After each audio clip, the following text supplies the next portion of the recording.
Lily Carter was 16 years old when she learned what it meant to be human in a galaxy that did not want her kind. She stood near the observation window of the Corvan trade station, watching ships drift past like silver fish in a dark ocean. The station was enormous, larger than any city she had ever seen on Earth. It hung at the edge of Galactic Council space, a place where 100 different species came to trade, negotiate, and remind each other of old grudges. Humans were new here.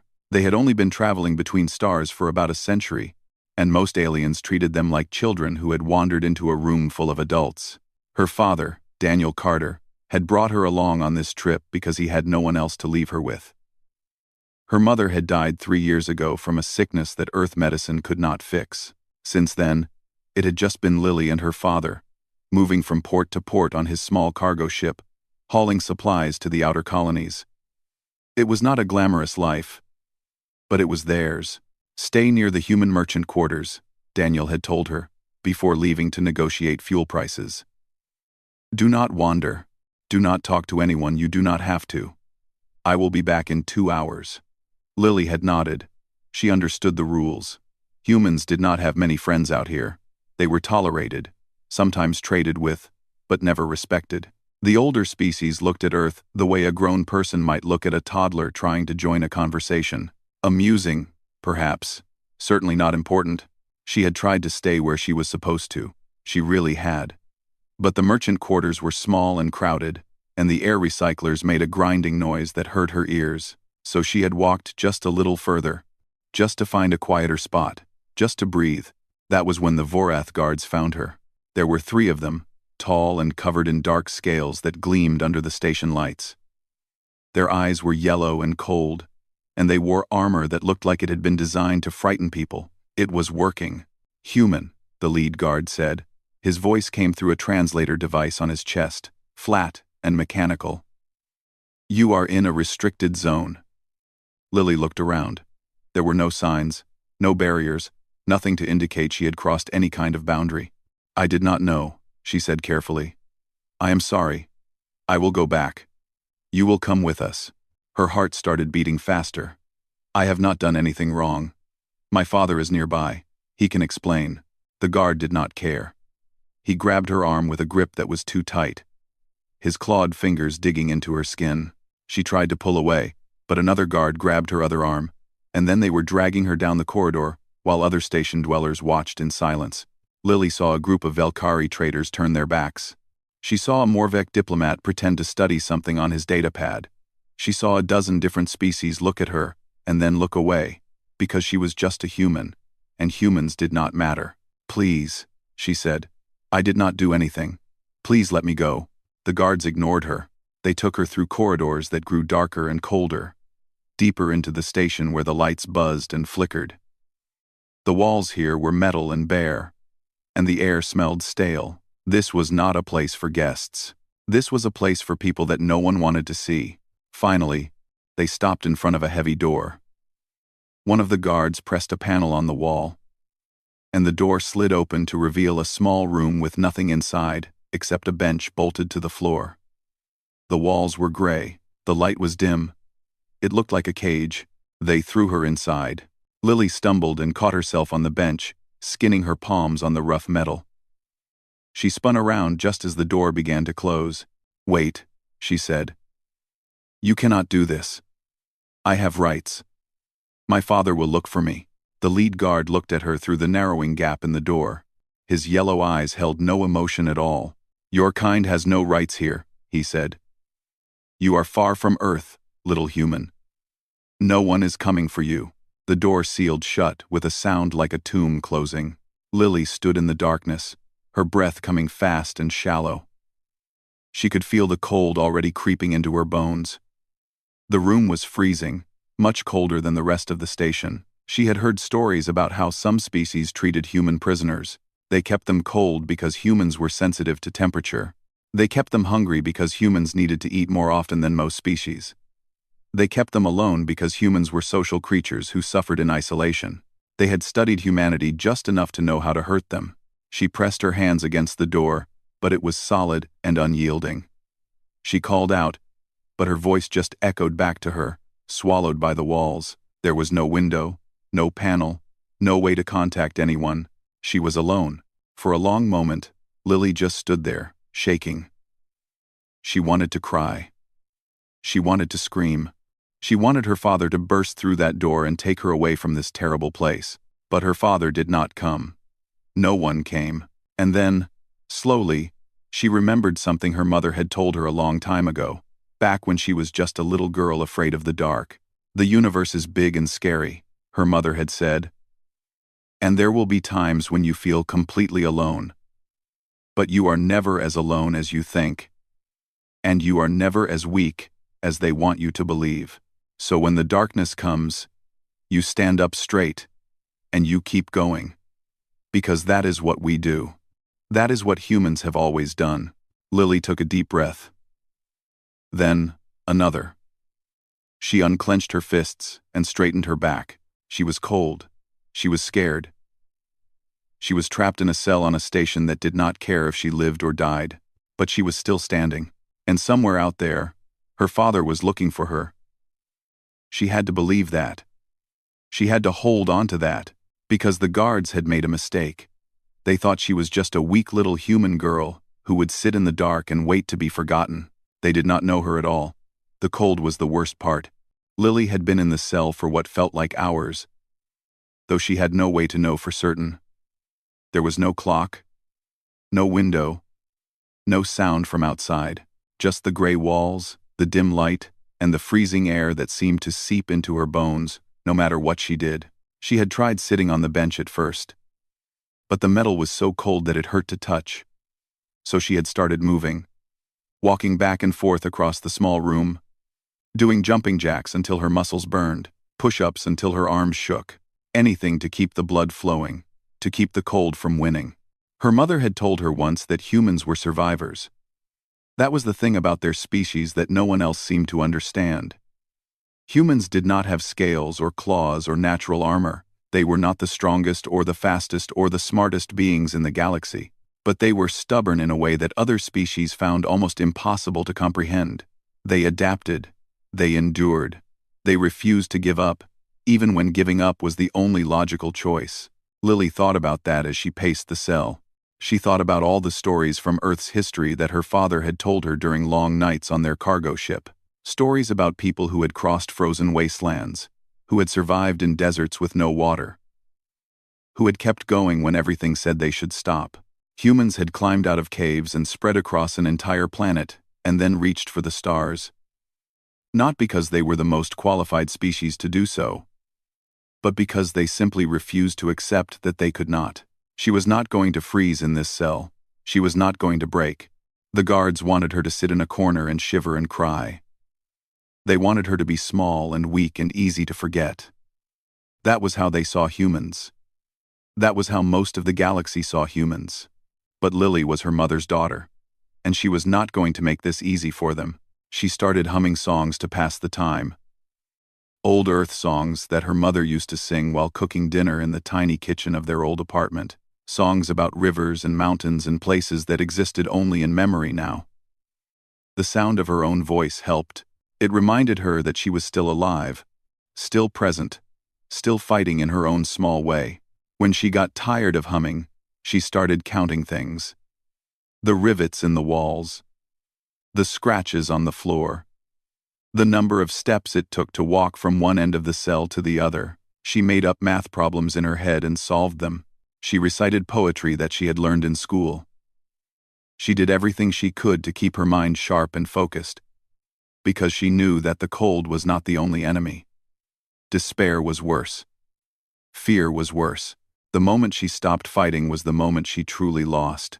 Hours passed, maybe more. Her body grew tired, but she refused to stop moving for long. She would rest for a few minutes, hugging her knees to her chest for warmth, and then she would get up again and keep going. And through it all, she held on to one thought like a lifeline. Her father was out there. He would never stop looking for her. Not ever. She was right. On the other side of the station, Daniel Carter was tearing through the merchant quarters like a storm. He had returned from his negotiations to find his daughter gone. No message, no trace, just an empty spot where she should have been waiting for him. He asked everyone he could find if they had seen a human girl. Most of them ignored him. Some of them pretended not to understand his translator. One Velkari merchant actually laughed and told him that humans should keep better track of their young. Daniel did not hit the merchant, though he wanted to. He could not afford to get himself detained too. That would not help Lily at all. Instead, he went to station security. He stood at their desk and demanded answers, while Vorath officers looked at him like he was an insect that had wandered into their path. "There is no human minor in our detention system," the officer behind the desk said flatly. "Your daughter is not our concern. She was taken," Daniel said. His voice was shaking, but not from fear. From rage. "Your guards took her. I have talked to witnesses who saw it happen. There are no records of any such incident." "Then your records are wrong." The officer's yellow eyes narrowed. "Be careful, human. You are a guest on this station. Guests who cause problems tend to have their docking privileges revoked." It was a threat. A clear, obvious threat. They were telling him to shut up, to go away, to accept that his daughter was gone and there was nothing he could do about it. Daniel looked at the officer for a long moment. Then he turned and walked away without another word. But he was not giving up. He was just changing tactics. He made his way to a different part of the station. To a docking bay, where a human research vessel called the Starward Hope was currently moored. It was a small ship, nothing impressive by galactic standards, but it was crewed entirely by humans. And right now, that was exactly what Daniel needed.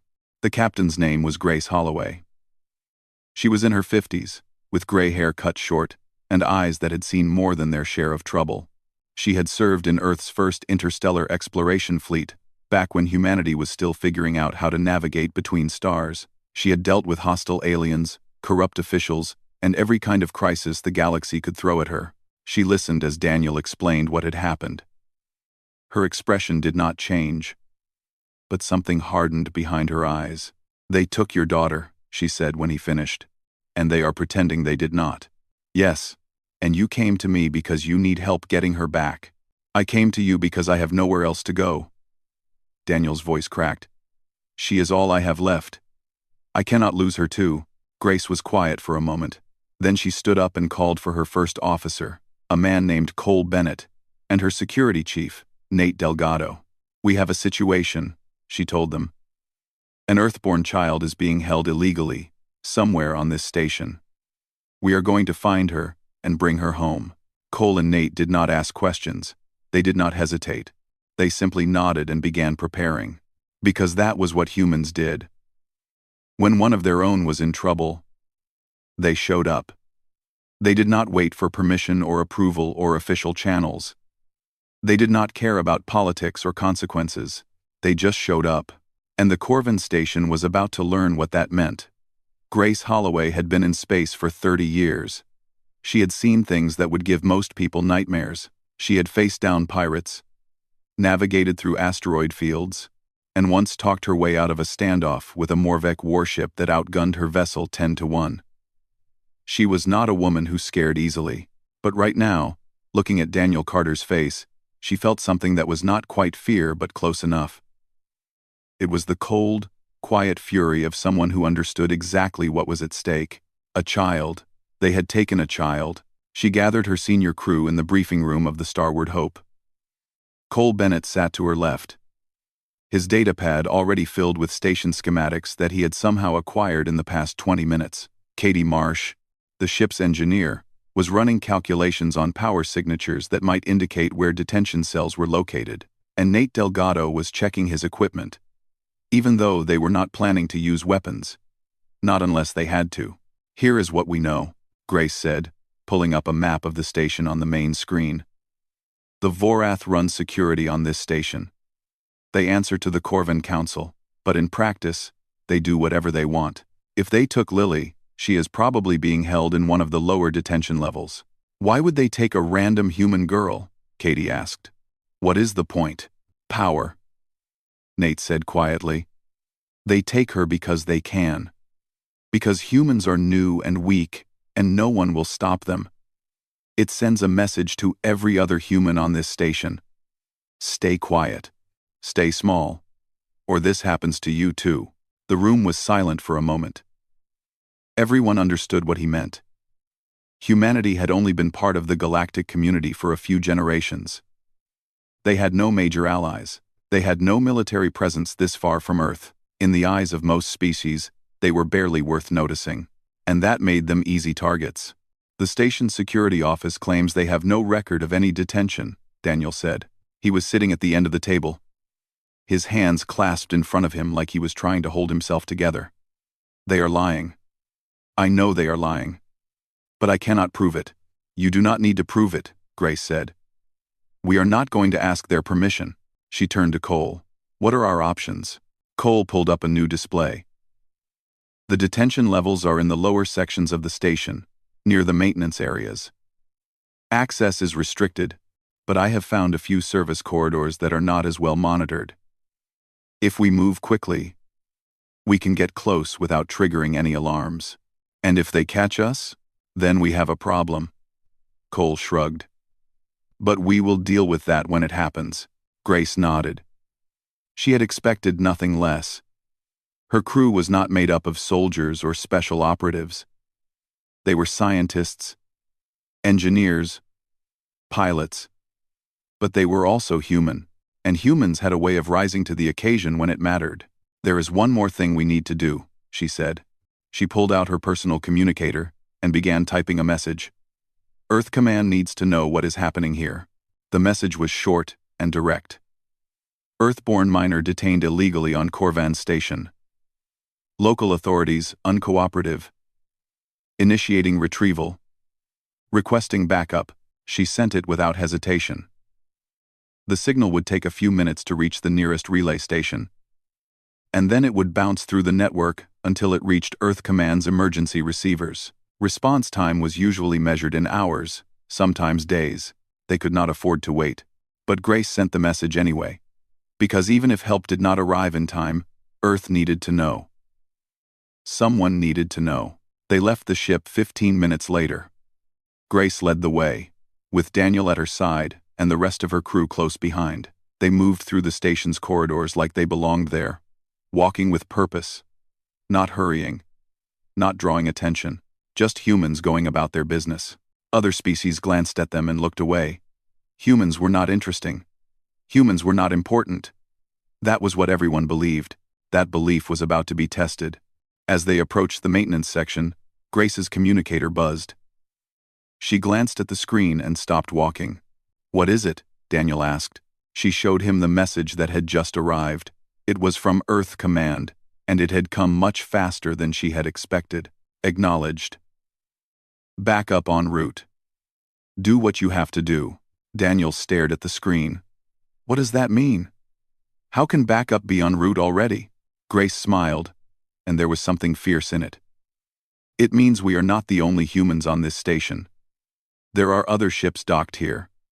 Freighters, mining vessels, research crews. Earth Command just pinged all of them. They are coming? They are coming. As if to prove her point, another message arrived. And then another. And another. Human crews from across the station. Checking in. Asking for coordinates. Offering to help. We heard. On our way. Tell us where to go. Nobody takes one of ours. Daniel read the messages with something that might have been tears forming in his eyes. These were strangers. People he had never met. Would probably never meet again. They had no obligation to help him, no reason to risk themselves for his daughter, but they were coming anyway. I do not understand, he said quietly. Why would they do this? Grace put a hand on his shoulder. Because she is one of us. And out here, that is the only thing that matters. They continued forward, deeper into the station, toward the dark corridors where the Vorath kept their prisoners. And with every step, more humans joined them. A mechanic from a freighter crew, a biologist from a survey ship, a cargo handler who had heard the news and dropped everything to help. They were not an army. They were not warriors. They were just people who had looked at the situation and made a choice. And the choice was simple. No one gets left behind. Somewhere in the detention levels, Lily was still pacing her cell, still fighting the cold, still holding on to hope. She had no idea that help was coming. She had no idea that dozens of strangers were walking into danger for her sake. But she believed her father would find her. She believed that someone would come, and she was right. The detention level was dark and cold, exactly as Daniel had feared. The corridors were narrow, lined with heavy doors that looked like they had been designed to keep people trapped forever. The air smelled stale and metallic, and the only sound was the distant hum of machinery buried deep in the station's core. Grace led the group forward with quiet confidence. There were 8 of them now, her original crew of 4, plus Daniel and 3 others who had joined them along the way. A woman named Ruby Quinn from a freight hauler, a young man named Sam Torres who worked on a mining ship, an older engineer named Henry Park who had simply shown up at the rendezvous point and said he was ready to help. None of them were fighters. None of them were armed. But they walked through those corridors like they were afraid of nothing. The first Vorath guards they encountered did not know what to make of them. There were 2 of them, standing at a checkpoint where the main corridor split into smaller passages. They were tall and covered in dark scales, their yellow eyes gleaming in the dim light. When they saw the group of humans approaching, they stepped forward with their hands on their weapons. "This area is restricted," the lead guard said. His translator made his voice flat and mechanical. "Turn back now." Grace did not stop walking. "We are looking for a human child who was taken by station security earlier today. We believe she is being held in one of these cells. There are no human prisoners here. Then you will not mind if we check for ourselves." The guard's eyes narrowed. "You do not have authority here. You are guests on this station. Guests who do not follow the rules are removed." Grace stopped a few feet away from him. She was shorter than the guard by a full head, and she was not armed or armored. By any reasonable measure, she should have been afraid, but her eyes were calm and steady. "I understand," she said, "but I am going to walk down that corridor anyway. You can try to stop me, but I should warn you that there are more humans coming. Many more, and they will not take kindly to one of their own being held illegally." The guard laughed. It was an ugly sound. "More humans? You think we are afraid of more humans? Your species is nothing, weak, fragile. You have no power here." "Maybe not," Grace said. "But we are very stubborn." As if on cue, footsteps echoed from behind them. The guards looked past Grace, and their expressions changed. More humans were coming down the corridor. 5 of them. Then 10. Then more. They came from different directions, converging on the checkpoint like streams flowing into a river. Freighter crews, survey teams, dock workers, scientists, old and young, men and women, all of them walking with the same quiet determination. Daniel watched them arrive with a lump in his throat. He recognized some of them from the docking bays. Others he had never seen before. But they were all here. All present. All refusing to turn away. The lead guard raised his weapon. "Stop. All of you. This is your final warning." Nobody stopped. Grace pulled out her datapad and held it up so the guard could see the screen. "This is the Terran Compact, Article 7. It states that any harm to an Earthborn minor in foreign custody will be considered an act of war against the Terran government. That girl you are holding is 16 years old. If anything happens to her, every human vessel in this sector will know about it within the hour. And Earth Command will respond. You are bluffing. Try me." The standoff stretched for a long moment.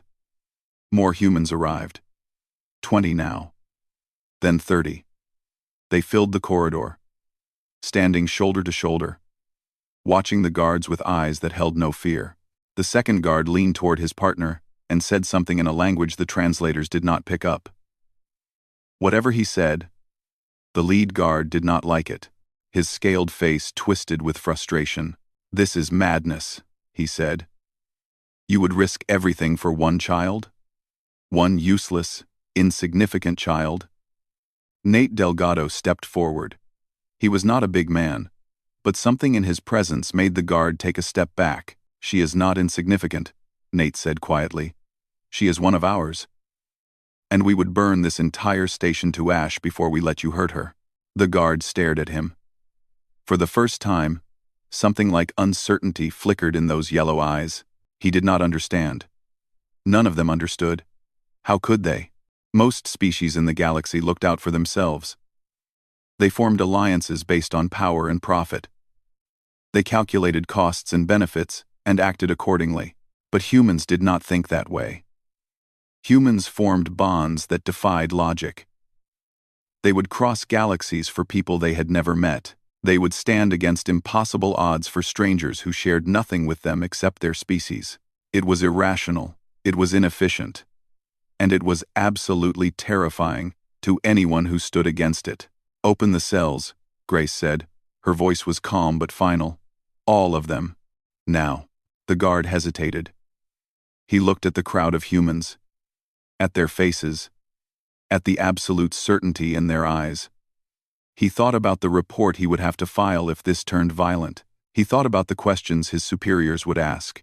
And then, slowly, he lowered his weapon. He walked to the control panel on the wall and pressed a series of buttons.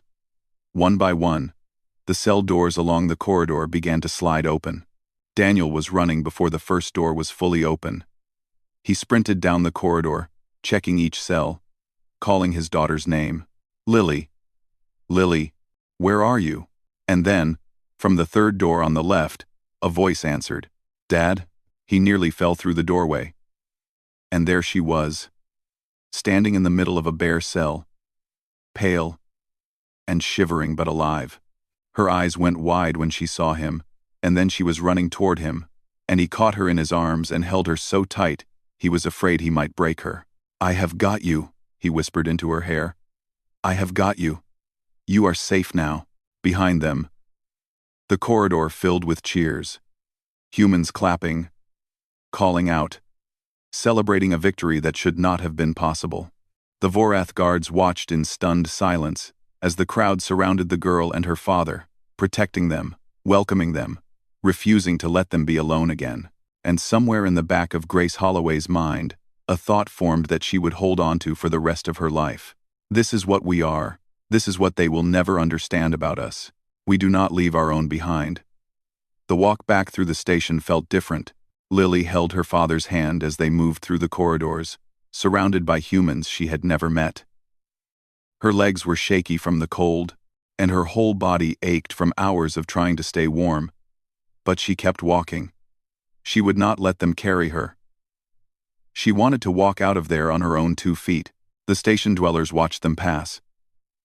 Vorath guards stood aside with expressions that were hard to read. Valkyrie merchants stopped their conversations and stared. Morvek officials whispered to each other in their own language, pointing at the group of humans as if they were seeing something impossible. And maybe they were. 46 humans had gathered in that detention corridor. 46 strangers who had dropped whatever they were doing and come running when they heard one of their own was in trouble. Now they walked through the station together, their footsteps echoing in the sudden silence, their presence impossible to ignore. No one tried to stop them. No one dared. Grace Holloway walked at the front of the group with Daniel and Lily. She did not look at the aliens watching them. She did not need to. The message was clear enough without words. When they reached the human merchant quarters, a small crowd was waiting for them. Word had spread quickly, and other humans who had not been able to join the rescue had gathered to see the girl they had fought to save. They cheered when they saw her. They reached out to touch her shoulder, to pat her back, to welcome her home. Lily did not know what to say. These people were strangers. A few hours ago, she had not known any of them existed. But they had come for her anyway. They had risked everything for a girl they had never met. "Thank you," she managed, her voice barely above a whisper. "Thank you for coming." A woman with kind eyes and rough hands stepped forward. Ruby Quinn, from the freight hauler. She had been one of the first to answer the call. "You do not need to thank us," Ruby said. "You are one of us. That is all that matters." The group eventually broke apart as people returned to their ships and their duties. There would be no formal celebration, no ceremony, just a quiet acknowledgement that they had done what needed to be done, and now life would continue. Grace invited Daniel and Lily to stay aboard the Starward Hope until their own ship was ready to leave. It was safer than the merchant quarters, and the crew had already prepared a warm cabin for them. That evening, Lily sat in the ship's mess hall with a cup of hot chocolate warming her hands. Katie Marsh had made it for her, using real cocoa powder that she had been saving for a special occasion.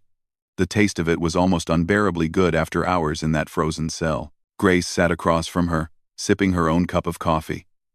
The captain had been quiet since they returned, but there was a peacefulness about her now. A sense of something settled. "Can I ask you something?" Lily said. "Of course. Why did they come?" Lily looked down at her cup. All those people. They did not know me. They had no reason to help. Why did they do it? Grace considered the question for a moment. She had asked herself the same thing many times over the years, every time she had witnessed humans coming together for someone in need. "Because that is what we are," she said finally. "Other species do not understand it. They think we are weak because we are small. They think we are foolish because we do not always act in our own self-interest. But that is because they are looking at us wrong."